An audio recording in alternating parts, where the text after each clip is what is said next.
What if I told you that the collapse of trends is actually your biggest opportunity right now? For years, artists have been buried under content, algorithms, and comparison, but that's about to change. The next decade won't reward the loudest or the luckiest. It will reward the ones who outlast the noise. So stick around because I'm going to show you how to become one of them before the world realizes what's coming. Every decade, art hits a wall. The same images, the same ideas, the same empty slogans start circling the drain until everyone gets tired of pretending they mean something. We reach a point where imitation just starts cannibalizing itself, where the artists aren't really creating, they're just repackaging. And that's where we are right now. A world drowning in content but starved for soul. And I think this, right now, is the reset. The quiet before the next real movement begins. If you're an artist or a creative, you've probably felt it too. That strange fatigue. The kind that doesn't come from working too much, but from caring in a world that's learned to fake it better than ever. You post something meaningful and it just disappears into the feed within seconds. You pour your soul into a project only to realize that what gets attention isn't effort, it's format. But here's the thing that nobody's saying out loud. The system that once rewarded imitation is starting to collapse under its own weight.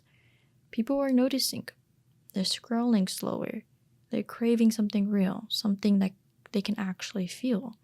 And when the audiences start searching for meaning again, the only people left standing will be the ones who never abandoned theirs. For years, we were told to be consistent, to stay in our niche, to optimize our expression until it fit neatly into a box. But that advice came from a time when algorithms ruled emotions, when art became a product, and every artist was forced to become a brand manager. But trends can't sustain themselves forever.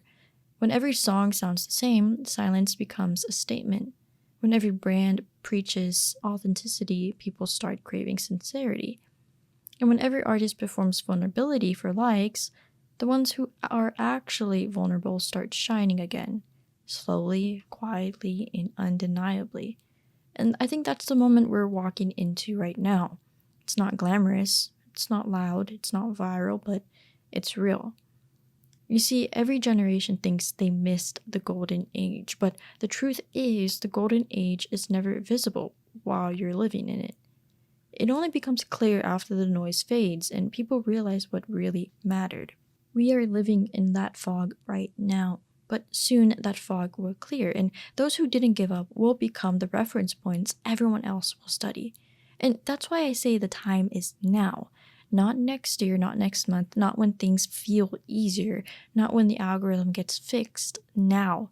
Because when culture hits a breaking point, the world starts paying attention again, and not to the loudest ones, but to the ones who never stopped creating when no one was watching. This reset isn't about starting over, it's about returning. Returning to a craft, to patience, to the kind of art that can't be summarized in a caption or reduced to a trend. The artists who will win in this era are the ones who move like gardeners, not salesmen, who understand that building culture is slower than building clout. That real influence doesn't come from being seen, it comes from being studied. And it can't be studied unless you build something with depth. So if you're feeling stuck, hopeless, or invisible, good. That's good. That's not failure, that's friction. And friction is what shapes the next movement. Because every real artist in history hits this point, that moment where they questioned whether anyone would ever care. They all went through it. The Smiths playing shows where the crowd barely clapped in the beginning. Filmmakers making stories that critiques once dismissed as too slow. But now those same works define entire generations. And I think that's the irony. Culture always underestimates its profits until it runs out of things to imitate. And that is where we are right now. The world has run out of imitations. You can feel it in the emptiness of every trend cycle, how nothing sticks, how everything fades in a week. And that's not your fault. That's the world's exhaustion showing through. The audience isn't rejecting you, they're rejecting the system that taught them to care. So the goal isn't to outshine others, but it's to outlast the fatigue. Because the fatigue will eat everyone who's in it for attention, but it will feed those who are in it for truth. When the world goes quiet like this, when everything feels uncertain, that's when movements are born. You don't see them on billboards. You're not going to see them on the viral pages. They start in garages and small studios and sketchbooks and basements. They start with a few people who believe there is more to life than performance. And you might be one of them. And if you are, you need to understand something. Your consistency, your care, your refusal to rush, everything matters. It might not feel like it right now, but history always circles back to sincerity. This is the season of pruning, not harvest. The false is being stripped away day by day. The ones who are only here for validation are disappearing because validation is running out of oxygen. But you still have something to say. So let this be your reminder, you're not late, you're not irrelevant, you're just early to what's next. So keep planting your flag in meaning, in honesty, in actual work. Because soon, when the noise finally collapses, people will start looking for something, someone, to guide them back to what's real. And when that time comes, the ones who didn't stop creating through the silence will already be standing where everyone else wishes they were. The time isn't coming. It's already here. And this is the reset right now. And if you've been waiting for a sign to take your art seriously again, this is it. There's a silence in people that no one talks about anymore. It's not the silence of peace, it's the silence of starvation. A kind of emotional hunger that all the scrolling, buying, and chasing just cannot fill. And I think that's where we are right now. In a world that's overfed but deeply, deeply undernourished, we have more access than ever before to ideas, to art, to each other. And the more we consume, the less we seem to feel. And that's what makes this moment right now so important for real artists. Because the audience isn't just craving entertainment, they're craving substance. They want to feel like something matters again. So every generation reaches a point where convenience starts to cost a little bit too much, where we realize that comfort and meaning doesn't always coexist. I think that's the cultural crossroad we've quietly arrived at. For years, we've been tricked into believing that faster is better, that quantity means success, that constant visibility equals value. But the more we chased it, the more hollow it felt. So now people are scrolling through their feeds like wandering through an abandoned mall. Everything's there, but nothing feels alive. We see it, we like it, and we just move on from it, right? There's no memory, there's no connection. It's just this constant loop of small distractions trying to mimic feeling. And underneath that, underneath all the noise, there's this quiet craving building up in people, a craving for something real. So the funny thing about authenticity is that everyone claims to have it, but you can't fake truth. It's not a style or a strategy. It's something that bleeds through the cracks when you care more about the message than the optics, and people can sense it instantly. Even if they can't explain it, but they can sense it. They feel it in the way a song is recorded, the imperfections in a photo, the quiet confidence of a piece of clothing that wasn't designed for everyone, just someone.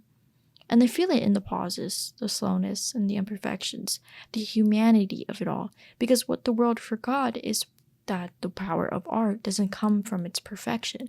It comes from its pulse. Right now, we're seeing a cultural hunger for pulse again, for texture, for something that breathes. And I think that's why people are rediscovering zines or film or photography, handwritten letters, physical stores. It's not nostalgia, it's rebellion. It's people saying, I want to touch something again. I want to feel presence again. And that's where the opportunity lies for real artists right now. To not just make art, but to make contact. And we've been taught to chase relevance, but relevance is just this mirage. It disappears the second you reach for it. Instead, what lasts are the moments that feel human, the kind that makes people pause mid-scroll and think and wait. And this one's a little bit different, that feeling. The ones that remind them of themselves. And that's what art is supposed to do. It's not to impress, but to interrupt. Interrupt the numbness, interrupt the autopilot. remind people that being alive is supposed to feel like something. And that's why artists who can reconnect with people to their own emotions, who can translate the human condition without dressing it up, will lead this next era. But here's the problem. Most artists are too scared to go there. They've been trained to self-censor before they even start, and they second guess what will work. They water down what's true in favor of what's safe. And that's exactly why we need you to stop doing that. Because when everyone's playing it safe, danger becomes the new honesty. And people are starving for something dangerous again, not reckless, but real. Real isn't safe. It risks being misunderstood. It risks rejection. And that's the price of connection. And connection, real soul level connection, is what everyone secretly wants right now. And you don't need to go viral to reach people. You don't need to speak from somewhere that no one else is brave enough to go. If you just think about it, every artist who changed the world did not by following what worked, but by refusing to ignore what hurt. They spoke from the wound. They created from discomfort. And that's why their art outlived them. Because pain, truth, and beauty, all these things don't age. They don't expire. They just echo.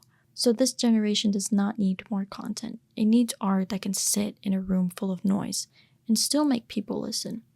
It needs less marketing and more message, less perfection, more presence, less style, more soul. And you don't get that from chasing opportunities. You get that from becoming one. Be the person who creates from stillness, from sincerity, from real observations of the world instead of its own simulation. Because artists who study life rather than the algorithm are about to become the new leaders of culture. You can already see this shifting. The world is tired of irony, it's tired of detachment, tired of caring less just to seem cool. We want warmth again, we want craft, we want to see the human hand in things.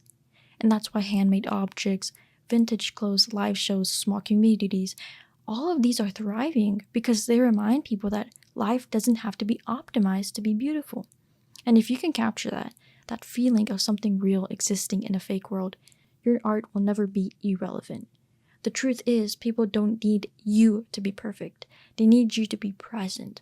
They need you to feel that someone out there still cares about what things mean. Because when everything is built for speed, care becomes the new luxury. And I think that's your advantage right now. Your patience, your attention, right? Your refusal to rush or conform. That is what's going to set you apart right now. It might feel like you're behind, but you are not behind. You're just moving at a pace that the world forgot how to appreciate, and that's going to be your power. So here's what I think. The next chapter of art, the one that's already being written quietly in basements, small towns, late night studios, these won't be about scale. It'll be about substance. It won't be about who's trending. It'll be about who's trusted. And trust cannot be bought. It's built over time through care. So if you're tired of the game, don't quit. Just change where you play. Build worlds, not post. Create experiences, not marketing. Make things that are too personal to be replicated. Because the future belongs to those who cannot be copied. And the only way to be uncopyable is to be real. So this is your advantage right now. While everyone else scrambles for attention, you get to build meaning.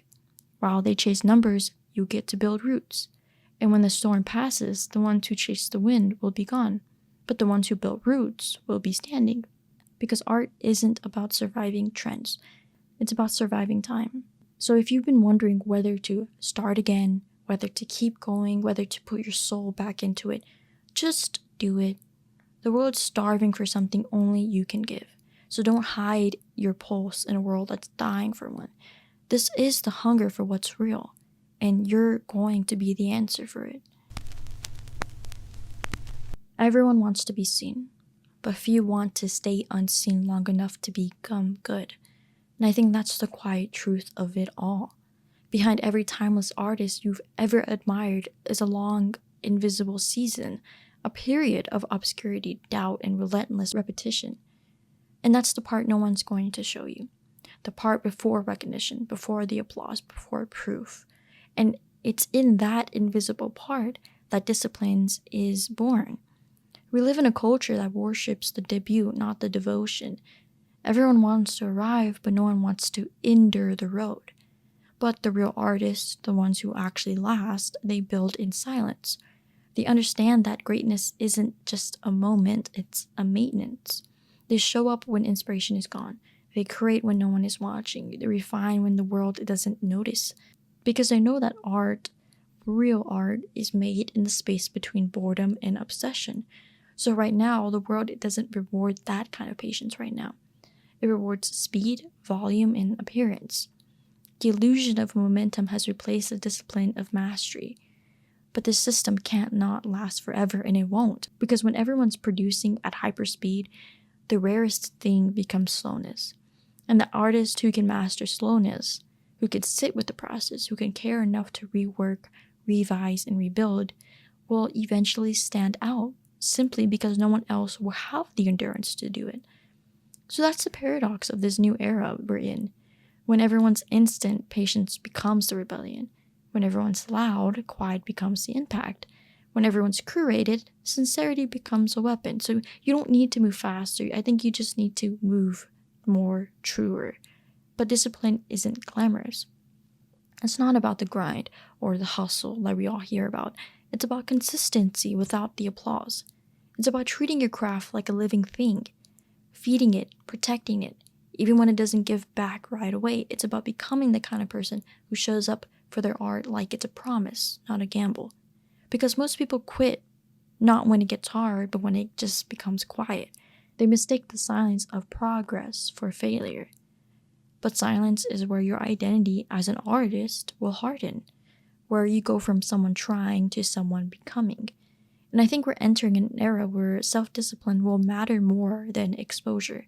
The algorithm may decide who's seen today, but discipline decides who's still here tomorrow. The internet rewards noise, but the history rewards depth, and depth cannot be faked. It's built in private, one difficult, invisible day at a time. So, what does discipline look like now? It's not about waking up at 5 a.m. or forcing yourself into burnout. I think it's about staying close to your craft when it's inconvenient. It's about doing the unglamorous work that rewrites, that retakes the forgotten sketches, the experiments that no one will ever see, because it really strengthens something inside of you. It's about rejecting the shortcuts that make you visible but hollow. Because what good is attention if it empties the thing that made you worth watching? So you don't build a legacy by being everywhere. You build it by becoming so rooted in what you do that time itself has to move around you. And that's not a gift, that's a choice. It's a daily decision to believe that your craft still matters in a world that treats everything as disposable. To work like your art will outlive you even if no one is clapping yet. Because it's that belief, that quiet, stubborn belief, that separates a creator from an artist. Every creative I admire shares one trait. They didn't rush their evolution. They trusted their obscurity. They used it as a training ground. You don't plant a seed and yell at it for not being a tree in a week. You water it, you wait, you protect it. And while everyone else is chasing sunlight, you're growing your roots. Roots that hold you steady when the world changes again, and it will. Because here's the thing that no one's going to tell you. The world resets every few years. Trends collapse, audiences shift, algorithms die. But discipline, real craft, never expires. It carries you through every cycle. It's what keeps your work meaningful after the hype is gone. And when everyone else burns out chasing quick validation, you'll still be there, calm, consistent, and ready. Because you built on something stronger than attention. Do you want to outpace the competition? You have to do it through endurance, through patience, through sheer perseverance. Because the world doesn't need more people who can start something. It needs people who can finish something. Finish the album, finish the collection, finish that idea you've been sitting on. Stop waiting for the perfect time. Start honoring the imperfect consistency that real artists live by. And when it gets hard, because it will, I think you need to remember that discipline isn't supposed to feel inspiring. It's supposed to feel very, very grounding. It's the quiet force that keeps your purpose alive when everything is fading. So every time you show up, even when you don't want to, you're proving to the universe that you're serious about this, that your art is not a phase. It's your way of speaking back. And the world will listen, eventually. And only if you're still speaking when everyone else stops. So don't let exhaustion trick you into quitting. Let it refine you. Because right now, in this strange in-between era, the ones who will rise aren't the ones chasing recognition. They're the ones quietly building in the dark, perfecting their vision, refusing to give up. That's the discipline of the new artist. And when the light hits again, when people start searching for something real, they're going to find you. And not because you were loud, not because you were lucky, but because you lasted. This is the new era, and it belongs to the ones who endure.